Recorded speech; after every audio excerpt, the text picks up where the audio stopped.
বাংলার বাড়ি প্রকল্পের আরো একটি নতুন ভিডিওতে আপনাদেরকে স্বাগত জানাই। আপনারা সবাই জানেন মুখ্যমন্ত্রীর ঘোষণা মতো গত বছরে শুরু হওয়া বাড়ি বাড়ি সার্ভের কাজ সম্পূর্ণ হইবার পরে ডাবলিস্ট প্রকাশ, তারপরে গ্রামসভা, বিডিও, এসডিও ও ডিএম এর অনুমোদনের পরে 16ই ডিসেম্বর ফাইনাল লিস্ট প্রকাশিত হয়েছিল।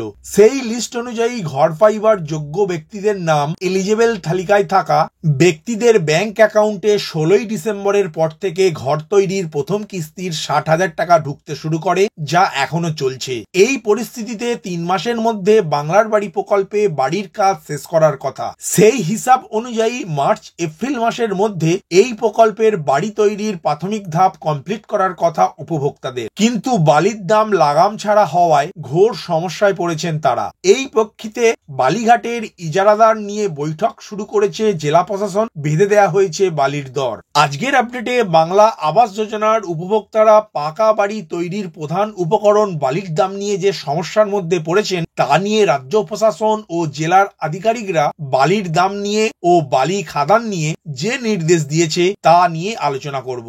নমস্কার বন্ধু, আপনি দেখছেন আপনার প্রিয় চ্যানেল কুন্ডু টেলিকম, সাথে আমি অনিমেষ। আপনার কাছে ছোট্ট অনুরোধ, আপনি এই চ্যানেলে নতুন হলে সাবস্ক্রাইব করবেন চ্যানেলটিকে এবং অল নোটিফিকেশন বাটন অন করে রাখবেন এই পরিবারের নতুন নতুন আজকের আপডেট সবার আগে জানতে। ভিডিওটি আপনার কোনো উপকারে এলে অবশ্যই লাইক করবেন। চলুন শুরু করা যাক আজকের আপডেটটি।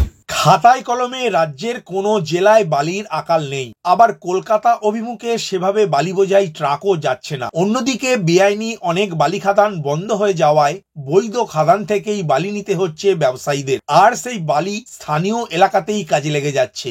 এই সুযোগে একদল ব্যবসায়ী বালির দাম বাড়িয়ে দিয়েছেন বলে অভিযোগ। ফলে মাত্র 1,20,000 টাকা অনুদান পেয়ে বাংলার বাড়ি প্রকল্পে ঘর তৈরির কাজ শুরু করেছিলেন যারা, তারা পড়েছেন মহা চিন্তায়। কারণ বাড়ির কাজ আটকে গেলে দ্বিতীয় কিস্তির 60,000 টাকা উপভোক্তারা পাবেন না। আবার সরকারের নির্ধারিত 90 দিনের সময়সীমার মধ্যে বাড়ি তৈরিও করতে পারবেন না। প্রশাসনিক সূত্রে খবর, বাংলার বাড়ি প্রকল্পে উপভোক্তার সংখ্যা 12 লক্ষ। তাদের মধ্যে 10 লক্ষের মতো প্রাপকের ব্যাংক অ্যাকাউন্টে বাড়ি তৈরির প্রথম কিস্তির 60,000 টাকা ঢুকেছে। টাকা পেয়ে অনেক উপভোক্তা কাজও শুরু করে দিয়েছেন। উপভোক্তাদের একাংশের দাবি, রাজ্য সরকার যেখানে বাংলার বাড়ি প্রকল্পে উপভোক্তাদের পাকা বাড়ি তৈরির জন্য প্রতি ঘনফুট বালির জন্য 21 টাকা করে দিচ্ছে, সেখানে উপভোক্তাদের বাজার থেকে দ্বিগুণেরও বেশি দামে অর্থাৎ 40 থেকে 42 টাকা প্রতি ঘনফুট বালি কিনতে হচ্ছে। তাই প্রকল্পের 1,20,000 টাকায় বাড়ির কাজ কিভাবে সম্পূর্ণ করবেন উপভোক্তারা, তা নিয়ে তারা খুবই চিন্তিত। এই বিষয়টি নিয়ে বিডিওর কাছে উপভোক্তারা অভিযোগও করেছেন। উপভোক্তাদের একাংশের দাবি, বালির দাম বেশির কারণেই ঘরের কাজ শুরু করতে পারছেন না।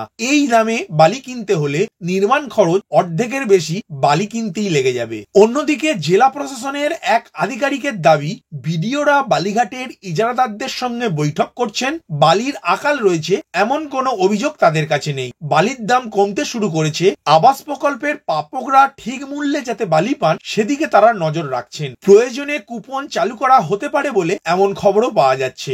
বালিঘাটের ইজারাদারদের নিয়ে ব্লক প্রশাসন বৈঠক করেছেন। সেখানে প্রাথমিকভাবে ঠিক হয়েছে প্রতি ঘনফুট বালির দাম যাতে কোনোভাবেই 20 থেকে 25 টাকার বেশি নেওয়া না হয় সেদিকে নজর দেওয়া হবে। একজন উপভোক্তা সর্বাধিক 600 ঘনফুট বালি কিনতে পারবেন। অন্যদিকে ইজারাদারদের বক্তব্য, 40 হেক্টর এলাকায় 5 বছর বালি তোলার জন্য 150 কোটি টাকা রাজস্ব দিতে হয় রাজ্য সরকারকে। এছাড়া অন্যান্য খরচও রয়েছে। সেই কারণেই বালির দাম বাড়াতে বাধ্য হচ্ছেন তারা। আর ট্রাক্টর চালকদের একাংশের দাবি, গত 2-3 মাস ধরে বালি নিয়ে প্রশাসনের কড়াকড়ি চলছে। নদীর যত্রতত্র বালি পাওয়া যাচ্ছে না। নির্দিষ্ট ইজারাদারদের থেকেই বালি কিনতে হচ্ছে।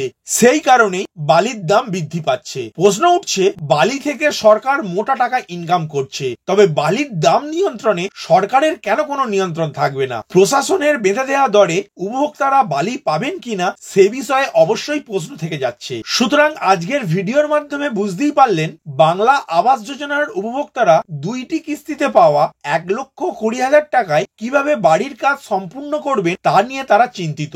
আবার পাকা বাড়ি তৈরির উপকরণ বালির কালোবাজারের কারণে ঠিক সময়ের মধ্যে প্রথম কিস্তির 60,000 টাকায় বাড়ির কাজ শুরু করতে না পারলে সরকার দ্বিতীয় কিস্তির 60,000 টাকা দেবে না। অন্যদিকে আবার প্রথম কিস্তির 60,000 টাকাও ফেরত দেওয়ার চাপ দেবে। তাই উপভোক্তারা উভয় সংকটে পড়েছেন। এখন দেখার বিষয় হলো সরকার কি উপায়ে বালির দাম নিয়ন্ত্রণ করে তার উপর সবার নজর থাকবে।